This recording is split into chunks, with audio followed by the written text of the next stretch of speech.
भाई सुनो सुनो, ये जो लड़ाई है, ये लड़ाई विचारधारा की लड़ाई है, ये शोर शराबे की लड़ाई नहीं है। तो जितने भी नौजवान साथी यहाँ खड़े हैं, मैं उन सबको कहना चाहता हूँ कि लड़ाई जब ही लड़ी जाती है जब हम विचार के लोग होते हैं।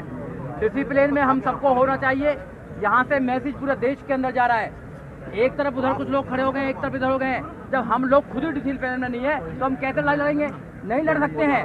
इसलिए माननीय काशीराम साहब ने जो लड़ाई लड़ी है वो डिसिप्लिन में लड़ी है। बाबा साहब डॉक्टर अम्बेडकर ने पूरे जीवन जो संघर्ष किया है वो डिसिप्लिन में किया है। हम विचारधारा वाले लोग हैं, कहाँ से लोग आके यहाँ इकट्ठे हुए हैं विचारधारा के लिए। हम रिश्तेदार नहीं है, मगर फिर भी हमारे दिल में एक आदमी के लिए दर्द है जो यहाँ पर काफी दिन से बैठा हुआ है, डॉक्टर रीतू सिंह। ये विचारधारा की बात है। इसलिए जितने भी लोग यहाँ बैठे हुए हैं, सब लोग अपने बच्चे नौजवानों को विचारधारा वाला बनाइए। जब तक आप समाज के नौजवानों को, बहनों को विचार के अकॉर्डिंग नहीं चलाओगे, जब तक हम लड़ाई नहीं लड़ पाएंगे। ये लड़ाई वैसे नहीं जीती जाएगी।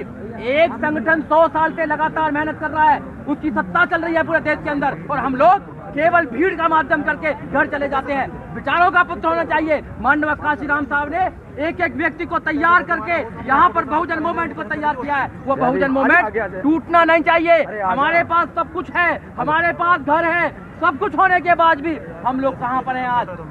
जरा सी चीज के लिए सड़कों पर आना पड़ता है हम लोगों को। जब तक आप अपनी सत्ता नहीं बनाएंगे, जब तक सत्ता में भागीदारी नहीं होगी, जब तक आपका कोई सॉल्यूशन होने वाला नहीं है। माननीय काशीराम साहब ने बाबा साहब डॉक्टर अम्बेडकर की उस बात को लेकर पूरे देश में आंदोलन किया कि अपनी दीवारों पर जाकर लिख दो कि तुम्हें इस देश का शासक बनना है, मगर हम शासक नहीं बन पाए।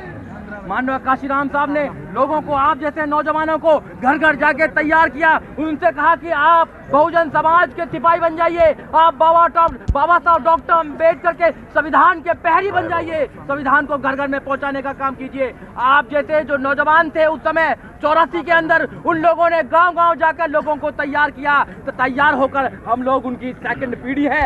आज हमारी जिम्मेदारी है, भीड़ से काम नहीं चलना है, हमें मोमेंट को समझना है, हमें विचारधारा को समझना है, बाबा साहब डॉक्टर अम्बेडकर की पीड़ा को समझना है, उनके बच्चों की आजादी, जो उनके बच्चों की कुर्बानी है उसको समझना है, माननीय काशीराम साहब की कुर्बानी को समझना है। और आयरन लेडी हमारे बीच में बहन कुमारी मायावती है। एक आयरन लेडी ये है डॉक्टर रीतू सिंह। डॉक्टर रीतू सिंह ने पूरी यूनिवर्सिटी के लोगों के दांत खट्टे कर रखे हैं आप भाइयों की वजह से। ये बड़ी बात होनी चाहिए।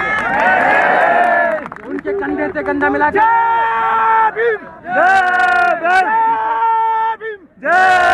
उनके कंधे से कंधा मिलाकर आदरणीय महमूद पराचा जी लगे हुए हैं। उनके गाइडेंस में पूरे देश के अंदर आंदोलन होगा।